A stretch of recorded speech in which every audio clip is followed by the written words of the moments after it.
আল্লাহ পাক রব্বুল আলামিন জানিয়ে দেন বান্দারি ইয়া ইবাদিয়াল্লাযীনা আসরাফু আলা আনফুসিহিম লা তাকনাতু মির রাহমাতিল্লাহ। ও বান্দা, তুমি যা কিছু করো, যত গুনাহ তোমার দ্বারা হয়ে যাক, তুমি আল্লাহর রহমত থেকে কখনো নৈরাশ হয়ে যাইবা না। কোন সময় মনের ভিতরে এই কথা আনবা না, আমার যত গুনাহ হয়েছে আমার আল্লাহ আমারে কোনোদিনও মাফ করবে না। আমি যতগুলো অন্যায় করেছি আমার সমাজবাসী আমারে মাফ করে নাই, যেহেতু আমার পরিবার আমার অন্যায়গুলো মাফ করে নাই, আমার আল্লাহ বুঝি আমারে মাফ করবে না। বান্দা, কখনো মনের ভিতরে এইটা আনবা না, বরঞ্চ তুমি কি করবা, যখন তোমার দ্বারা গুনাহ হয়ে যাবে, যখন তোমার দ্বারা নাফরমানি হয়ে যাবে, যখন তোমার দ্বারা অন্যায় হয়ে যাবে, বান্দারে একমাত্র তওবা করবা কার কাছে? আরো জোরে বলেন না, কার কাছে? আল্লাহ পাক রব্বুল আলামিন জানিয়ে দেন বান্দারি, তুই যখন অন্যায় করিস, অবিচার করিস, জুলুম করিস, তোর সমাজের মানুষগুলা তোর নামে বিচার ডাকে, তোর পরিবার পরিজন তোর নামে বিচার ডাকে, রাষ্ট্র তোর নামে বিচার ডাকে, থানার পক্ষ থেকে তোর নামে বিচার ডাকে, চেয়ারম্যান মেম্বার তোর নামে বিচার ডাকে। আমি আল্লাহ পাক রব্বুল আলামিন এমন একজন মালিক, তোর গুনাহগুলো প্রত্যেকটা মুহূর্তের মধ্যে আমি আল্লাহ পাক রব্বুল আলামিন দেখে, রুমের মধ্যে দরওয়াজা লাগায়া গুনাহ করা সেগুলো আমি আল্লাহ দেখে, প্রকাশ্যে গুনাহ করিস ওগুলো আমি আল্লাহ দেখে, তোর মা যেগুলো দেখে না আমি আল্লাহ ওগুলো দেখে, তোর বাবা যেগুলো দেখে না আমি আল্লাহ ওগুলো দেখে, তোর সমাজের মানুষগুলা তোর যে গুনাহগুলা দেখি না আমি আল্লাহ পাক রব্বুল আলামিন ওই গুনাহগুলা দেখে, কিন্তু আমি আল্লাহ ওগুলো প্রকাশ করে দেই না। কারণ কি জানোস নি বান্দা, আমি আল্লাহ পাক রব্বুল আলামিন যদি তোর গুনাহগুলা প্রকাশ করে দিতাম, সমাজের মধ্যে তুই মুখ দেখাইতে পারতি না, চেহারা দেখাইতে পারতি না, সমাজে চলতে পারতি না। আমি আল্লাহ পাক রব্বুল আলামিন তোর গুনাহগুলা ক্ষমা করে দেওয়ার জন্য আমি রব তোর যাবতীয় গুনাহগুলা গোপন রেখে দেই। সুবহানাল্লাহ বলেন। এই জন্য বান্দা যখন হতাশ হয়ে যায়, আমার গুনাহগুলা কি আমার মালিক মাফ করবে? আল্লাহ পাক রব্বুল আলামিন জানিয়ে দেন বান্দা, মাফ করার জন্য, মাফ চাওয়ার জন্য একটা অপশন আছে। বলেন না কয়টা অপশন? একটা অপশন আছে। আল্লাহ পাক রব্বুল আলামিন সূরা তাহরীমের মধ্যে জানিয়ে দেন, ইয়া আইয়ুহাল্লাযীনা আমানু তুবু ইলাল্লাহি তাওবাতান নাসুহা। আল্লাহু আকবার। আল্লাহ পাক রব্বুল আলামিন জানিয়ে দেন বান্দারে, যখন তোর দ্বারা অন্যায় হয়ে যাবে, গুনাহ হয়ে যাবে, ইয়া আইয়ুহাল্লাযীনা আমানু, হে ঈমানদার যারা আছো, যারা আমি আল্লাহর প্রতি ঈমান এনেছো, তুবু ইলাল্লাহ, তোমরা একমাত্র তওবা করবা কার কাছে? বলেন না, আরো জোরে বলেন না, কার কাছে? যখন গুনাহ হয়ে যাবে, তুবু ইলাল্লাহ, বান্দা যখন তোর দ্বারা কোনো গুনাহ হয়ে যাবে আল্লাহর কাছে তওবা করবা। কেমন তওবা করবা? আল্লাহ জানিয়ে দেন, তাওবাতান নাসুহা, এই তওবাটা হবে প্রকৃত তওবা। কেমন তওবা হবে এইটা? ও বান্দা খুব ভালো করে বুঝবা, আমরা তো অন্যায় বলে খালি বলি তওবা তওবা তওবা তওবা, এটার নাম তওবা না। বান্দা যখন গুনাহ হয়ে যাবে, অন্যায় হয়ে যাবে, বান্দা যখন নাফরমানি করে ফেলবে, বান্দা চোখ দিয়ে টপ টপ করে পানি ফেলতে আরম্ভ করবে, নামাজের মধ্যে দাঁড়ায়া যাবে, আল্লাহর কাছে দাঁড়ায়া বলবেন, আল্লাহ আমার গুনাহগুলো আপনি চাইলে প্রকাশ করে দিলে দিতে পারতেন, আমার গুনাহের কারণে আপনি চাইলে আমার রিজিক বন্ধ করে দিলে দিতে পারতেন, আমার গুনাহের কারণে আপনি যদি চাইতেন সূর্যের আলো আমার জন্য বন্ধ করে দিলে দিতে পারতেন। পারতেন কি পারতেন না? বলেন, আরো জোরে বলেন, পারতেন কি পারতেন না? বান্দা আল্লাহর কাছে এসে তওবা করবে, লজ্জা অবনত হয়ে বলবেন, আল্লাহ সবকিছু চাইলে বন্ধ করে দিলে দিতে পারতেন, কিন্তু আপনি এগুলো বন্ধ করেন নাই। রব গো, আমি আপনার নাফরমানি করার কারণে আপনি যদি আপনার দরবার থেকে আমারে বের করে দেন, আমি গুনাহগারের যাবার মতো আর কোনো জায়গা নাই, আমি গুনাহগার কারে আল্লাহ বলে রাখবো? আমি এই গুনাহগার কোন আল্লাহকে চিন্তা করব? আপনি তো একজন আল্লাহ, আপনি তো একজন মাত্র মালিক। আমি তওবা করতেছি আল্লাহ, আমি আর কোনোদিন গুনাহ করব না, আর কোনোদিন অবাধ্য হব না। রব্বে কারীম সিজদার মধ্যে পড়ে গেলাম, আপনি আমার গুনাহগুলোরে মাফ করে দেন। আল্লাহ পাক রব্বুল আলামিন জানিয়ে দেন, বান্দাদি তুই তওবা করার সাথে সাথে সাথে সাথে আমি রব তোর তামাম জিন্দেগির সব গুনাহগুলো মাফ করে দিলাম। সুবহানাল্লাহ। তওবা করার সাথে সাথে আল্লাহ তাআলা বান্দার গুনাহগুলো মাফ করে দেয়। দেখেন, বুঝার বিষয় হলো, আমি আর আপনি গুনাহ নিয়ে শুধুমাত্র বৈশা থাকি, মনে করছি বাস এমনি এমনি সব শেষ। না, তওবা করা লাগবে। আমরা তওবা করি কিভাবে? বাস একটা অন্যায় কে তওবা তওবা তওবা তওবা, এটার নাম তওবা না। তওবা করার জন্য তিনটা শর্ত। বলেন কয়টা শর্ত? তিনটা শর্ত। এক নাম্বার, যে গুনাহ করেছেন এই গুনাহ চিরতরে ছেড়ে দেওয়া লাগবে। দ্বিতীয় নাম্বার, এই গুনাহ আর কোনোদিন করবেন না, এই মর্মে আল্লাহর কাছে ওয়াদা করতে হবে। তৃতীয় নাম্বার কর্মসূচি হলো, এই গুনাহটার কারণে আল্লাহর কাছে লজ্জিত হয়ে তওবা করা লাগবে। আল্লাহ আমাদের সবাইকে তৌফিক দান করেন, পড়ে না আমিন। গুনাহ করার সাথে সাথে তওবা করে নেওয়া, লজ্জিত হওয়া। আরে ভাই দেখেন, গুনার কারণে আল্লাহ যদি চাইতেন সব নিয়ামত থেকে আমাদের বঞ্চিত করতে পারতেন কি পারতেন না? বলেন বলেন। আল্লাহ বলেন, বান্দা শোন, তুই একজন গোলাম, আমারে আল্লাহ বললে আমার সম্মান বাড়েও না কমেও না। তুই একা গোলামি না করলে কি হবে? তাম পৃথিবীর হাজারো মাখলুকাত আবার গোলামি করে, কিন্তু আমি আল্লাহ যদি করে আবার রহমত থেকে বের করে দেই, আল্লাহ ডাকার মতন তোর আর কোনো আল্লাহ নাই, তোরে নিয়ামত দেওয়ার মতন আর কোনো আল্লাহ নাই, তোরে অক্সিজেন দেওয়ার মতন আর কোনো আল্লাহ নাই।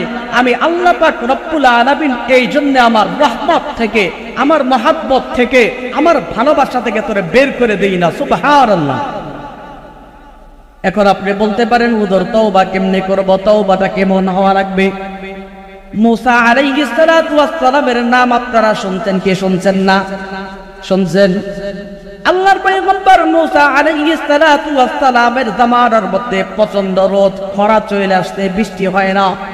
বৃষ্টি না হওয়ার কারণে জমি জমার মধ্যে শস্যগুলা নষ্ট হয়ে যায়, জমিন পাইটা গেছে। বৃষ্টি হয় না, জমিন চরচরা হয়ে গেছে, খরা পড়ে গেছে, শস্য যা হয়েছিল সব ময়রা, সব ভাঙ সপ্পা। মুসা আলাইহিস সালাতু ওয়াস সালাম তার জামানার সব উম্মতদেরকে একত্রিত কইরা বিশাল একটা মজলিস বসায়া আল্লাহ পাক রব্বুল আলামিনের কাছে ডাক দিয়ে বলেন, আল্লাহ আপনি বৃষ্টি দান কইরা দেন, রহমতের বৃষ্টি দান কইরা দেন। এই তো মারাত্মক গরমের কারণে মানুষগুলা কষ্ট পায়, এই তো মারাত্মক গরম পড়ার কারণে এই যে তাকে দেখেন জমিনের শস্যগুলা বইরা যাইতে আরম্ভ করেছে।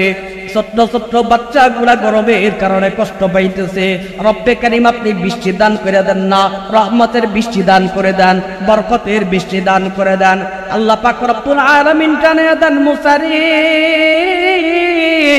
তুই কালিমুল্লাহ, তুই আমার সাথে কথা বলিস, আমি আল্লাহ তোর দোয়া কবুল করতে পারতাম, কিন্তু একটা কারণে দোয়া কবুল করব না। বলেন না কয়টা কারণে? আরো জোরে বলেন না কয়টা কারণে? আল্লাহ পাক রব্বুল আলামিন জানিয়ে দেন, মুসা রে আমি রব যদি চাইতাম তোর দোয়া কবুল করতে পারতাম, কিন্তু একটা কারণে দোয়া কবুল করব না। মুসা কালিমুল্লাহ জানিয়ে দেন, আল্লাহ কোন সেই কারণ, কোন কারণে দোয়া কবুল করবেন না? আল্লাহ পাক রব্বুল আলামিন জানিয়ে দেন, মুসা রে তোর এই তো সামনে যতগুলা তোর উম্মত আছে, এই উম্মতগুলার মধ্যে এমন একজন নাফরমান আছে যে আমার দেওয়া রিজিকগুলা ভোগ করে, আমার দেওয়া সূর্যের আলো ভোগ করে, আমার দেওয়া অক্সিজেন ভোগ করে।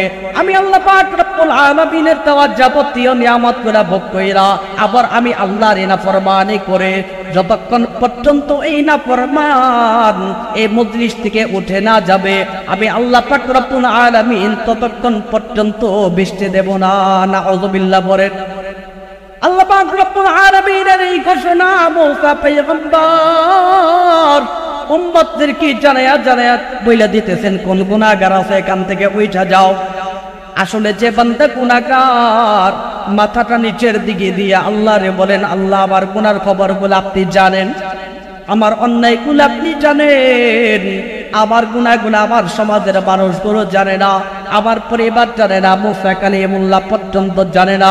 রব আমার গুনাহগুলো আপনি প্রকাশ করে দিয়েন না, আমার গুনাহগুলো আপনি ফাঁস করে দিয়েন না। আল্লাহ লজ্জিত হয়ে গেলাম, জীবনের অনেকটা বছর না কোরবানি করে কাটায় দিলাম, আপনি আমারে কোনোদিনও আযাব দেন নাই, গজব দেন নাই, ধ্বংস করেন নাই। এই রব্বি করিম আল্লাহ, আপনি আমার আযাব দেন নাই, গজব দেন নাই, কিচ্ছু দেন নাই, আমার গুনাহগুলোর আপনি কুপন দেখে দেন আল্লাহ। আপনার এই নাফরমান বান্দা আপনার দরবার ছাড়া যাবার মতন আর কোনো জায়গা নাই, তওবা করলাম আল্লাহ, আর কোনোদিন আপনার অবাধ্য হব না, আর কোনোদিন গুনাহ করব না, আর কোনোদিন নাফরমানি করব না, এইবারের মতন মাফ কইরা দেন আল্লাহ। হঠাৎ করে মুসা পয়গম্বর তাকায়া দেখে আকাশ কালো হয়ে গেছে, পড়েন না সুবহানাল্লাহ, আরো জোরে করেন না সুবহানাল্লাহ। মুসা পয়গম্বর তাকায়া দেখে আসমানটা কালো হয়ে গেছে, মুষলধারে বৃষ্টি পড়তে আরম্ভ করে দিয়েছে। মুসা আল্লাহকে ডাক দিয়ে বলেন, আল্লাহ আপনি বললেন বৃষ্টি দিবেন না, আবার বৃষ্টি দিলেন কি জন্যে? মানুষ তো আমারে মিথ্যাবাদী মনে করবে।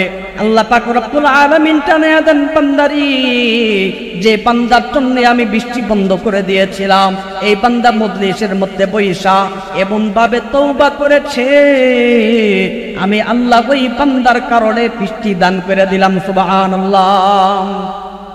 এই জন্য আপনাদের কাছে বলতে চাই, তওবা করলে প্রকৃত তওবা করা লাগবে, বিশুদ্ধ তওবা করা লাগবে।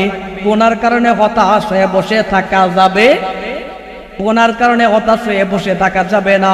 আল্লাহ পাক রব্বুল আলামিন এই জন্য কুরআন হাকীমের মধ্যে জানায়া দেন, ইয়া ইবাদিয়াল্লাযীনা আসরাফু আলা আনফুসিহিম লা তাকনাতু মির রাহমাতিল্লাহ। ও বান্দা, যত গুনাহ হয়ে যাক, যত অন্যায় হয়ে যাক, আমি আল্লাহর রহমত থেকে নিরাশ হয়ে যাও না।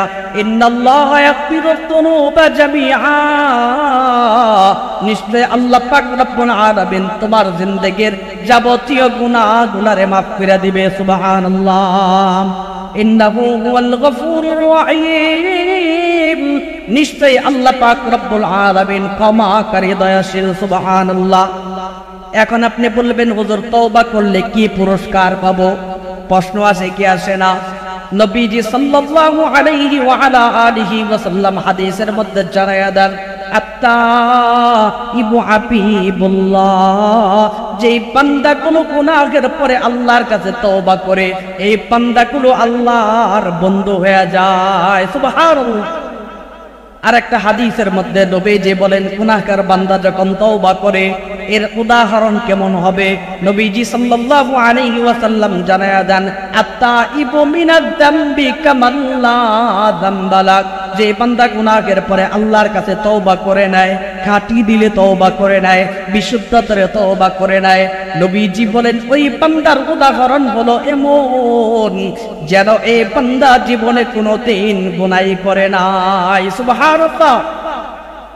এই জন্য আপনাদের কাছে বলতে চাই, গুনাহ হয়ে গেলে হতাশ হওয়া যাবে, হতাশ হওয়া যাবে। গুনাহ হওয়ার সাথে সাথে লজ্জিত হয়ে একজনের দরবারে ফিরতে হবে। আওয়াজ করে বলেন, তিনি কে? আল্লাহর দিকে ফিরবেন। আল্লাহ চাইলে সব পারেন, সবই আল্লাহ পারেন। আল্লাহ পারেন না এমন কোনো কাজ নাই। আল্লাহ তাআলা ধনীকে দরিদ্র বানান, দরিদ্রকে আবার ধনী বানান। আল্লাহ তাআলা শাসককে প্রজা বানান, প্রজাকে শাসক বানান। আল্লাহ পাক রব্বুল আলামিন দুর্বলকে শক্তিশালী বানান, আবার শক্তিশালীকে দুর্বল বানান। আল্লাহ পারেন কি পারেন না? আল্লাহ জানায়া দেন, ওয়ালিল্লাহি মুলকুস সামাওয়াতি ওয়াল আরদ, আসমান জমিনের সব কিছুর রাজত্ব একমাত্র কার? জোরে বলেন। সব কিছুর রাজত্ব যদি আল্লাহর হয়, চূড়ান্ত ভাবে আমরা ফিরবো তার দিকেই। আল্লাহ তাআলা আমাদের সবাইকে পরিপূর্ণভাবে আল্লাহর দিকে ফিরবার তৌফিক দান করেন। সবাই পড়েন আমিন।